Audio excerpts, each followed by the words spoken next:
Hello guys, जय Sachchidanand ji. Welcome back to my channel guys. आज हम देखते हैं रिश्ता के कलादर में क्या चल रहा है। चलिए देखते हैं। रिश्ता के कलादर की शुरुआत होती है कुछ इस तरह। अरमान किचन में बैठा होता है, उसकी आंख लग जाती है।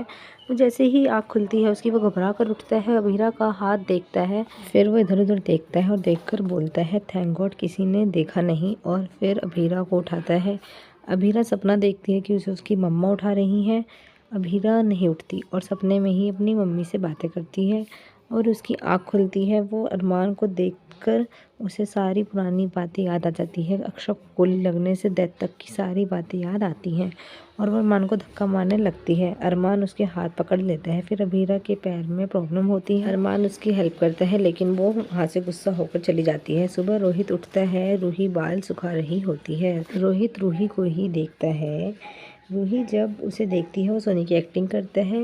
रूही जब सूटकेस उठाने लगती है तो इतने में रोहित उठ जाता है और बोलता है टाइम आउट टाइम आउट। इतने फिट और हैंडसम हस्बैंड के होते हुए तुम सूटकेस उठाओगी? No chance. रूही बोलती है मैं मैनेज कर लूँगी। रोहित बोलता है आई नो, पर मैं तुम्हारी हेल्प करना चाहता हूँ। फिर बोलता है तुम ये सब अनपैक करो, मैं तुम्हारे कपड़ों के लिए जगह बनाता हूँ। अभीरा अलमारी में अपने कपड़े सेट कर रही होती है। अरमान आता है। अरमान अभीरा से बोलता है I think you need more space, तो मैं थोड़े अपने कपड़े निकाल लूँ क्या? अभीरा मना कर देती है। रूही और रोहित भी अलमारी में कपड़े सेट करते हैं। अभीरा का मेकअप का सामान सारा गिर जाता है। अभीरा अरमान को सॉरी बोलती है। अरमान बोलता है मैं कर देता हूँ। अभीरा मना करती है। रूही भी अपना सामान सेट करती है। अरमान के रूम में कियारा आती है ब्रश देने अभीरा के लिए। अरमान बोलता है थैंक्स, क्या तू भी मेरे से अपसेट है?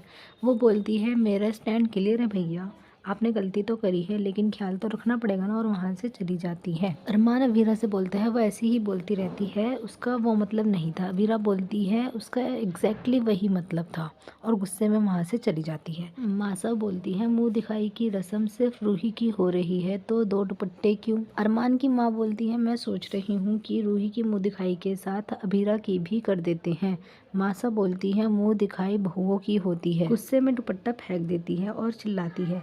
सब हैरान होते हैं। अरमान अभीरा को परेशान देखकर बोलते हैं तुम घबराओ मत, तुम्हारे साथ नीचे मैं चलूंगा। अभीरा बोलती है मैं क्या कोई छोटी बच्ची हूँ जो हर जगह तुम्हारा हाथ पकड़ कर जाऊंगी? नीचे जब आना होगा मैं आ जाऊंगी, तुम जाओ। अरमान बोलते हैं तुमने 2-3 दिन से कुछ नहीं खाया है, नीचे चलो नाश्ता कर लो। अभीरा बोलती है मुझे भूख नहीं है। अरमान तुम प्लीज़ अपने फैमिली के पास जाओ। उनकी ये सारी बातें अरमान की बुआ सुन लेती है। मासा गुस्सा होती है और बोलती है बच्चे सड़क से कोई चीज़ उठाते हैं तो उन्हें डांट पड़ती है। अरमान तो सड़क से बहू उठा कर लाया है, वो भी घटिया बदतमीज़, और तुम उस बहू की मुंह दिखाई करना चाहते हो? अरमान की माँ बोलती है नहीं मासा, मैं माफ़ी चाहती हूँ लेकिन रिश्ते तो निभाने ही पड़ते हैं ना। और भी बहुत बातें करते हैं और मासा बहुत ज़्यादा गुस्सा होती है और अभीरा को घर से दूर फेंकने की बात करती है। रोहित मासा की इस बात से गुस्सा होता है। मासा रोहित और रूही दोनों पर गुस्सा होती हैं और रूही को समझाती हैं और रोहित से बोलती हैं रूही नहीं है लेकिन तू तो इस घर के तौर तरीके जानता है ना, और उन पर भी गुस्सा होती हैं और अभीरा के लिए बोलती हैं वो लड़की इस घर का हिस्सा नहीं है, ना ही बनेगी, और बोलती हैं कि इस घर में मुंह दिखाई होगी वो भी सिर्फ रूही की। अरमान की बुआ अभीरा से कुछ मीठा बनाने को कहती है। अभीरा बोलती है मैं बनाऊंगी तो सब खाएंगे, और भी बहुत बातें करते हैं। अभीरा बोलती है जब कुछ नॉर्मल नहीं है तो प्रिटेंड क्यों करना। फिर उसकी बुआ वहाँ से चली जाती है। अरमान अभीरा को देखता है और फिर वो भी वहाँ से चला जाता है। अरमान बाहर आकर अपनी बुआ से बोलता है बुआ आप जाइए, मैं अभीरा के साथ आऊँगा, वो नीचे आने में डर रही है।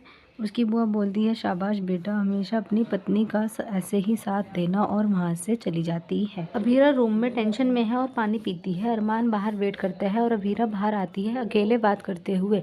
बाहर आकर वो अरमान को देखती है, फिर वो दोनों साथ में नीचे जाते हैं। सब खाने के लिए बैठे होते हैं, सब खाना खाना शुरू करते हैं। मासा खाना खाकर बोलती है विद्या तुम्हारे हाथों में तो माँ अन्नपूर्णा का वरदान है। विद्या बोलती है ये नाश्ता मैंने नहीं रूही ने बनाया है। रोहित बोलता है अगर रोज ऐसा खाना मिलेगा तो वो दोनों घर छोड़कर चले जाएंगे। रूही बोलती है कौन? वो बोलता है मेरे 6 पैक्स और मेरी जो लाइन। सब हंसते हैं। मासा रूही को सगन देती है। फिर वहाँ अरमान अभीरा आते हैं।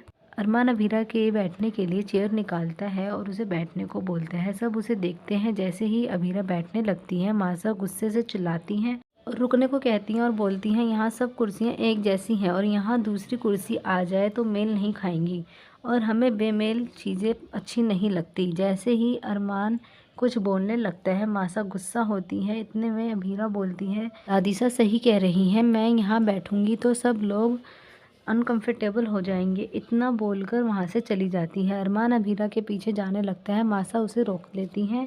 अभीरा किचन में नूडल्स बनाती है, सब वहाँ आते हैं। अभीरा सबको देखती है और मासा से नूडल्स खाने के लिए पूछती है। मासा वहाँ से गुस्से में चली जाती है और सब भी वहाँ से चले जाते हैं। अभीरा नूडल्स खाने लगती है। जैसे ही फर्स्ट बाइट लेती है उसे अक्षरा की याद आ जाती है, उसके साथ बिताए हुए पल याद आते हैं। वो रोने लगती है। ये सब रूही देखती है और अभीरा के हाथ से प्लेट गिर जाती है। इतने में वहाँ विद्या आती है। किचन की हालत देखकर गुस्सा होती है और बोलती है, भगवान, इस लड़की ने पूरा किचन बेकार कर दिया।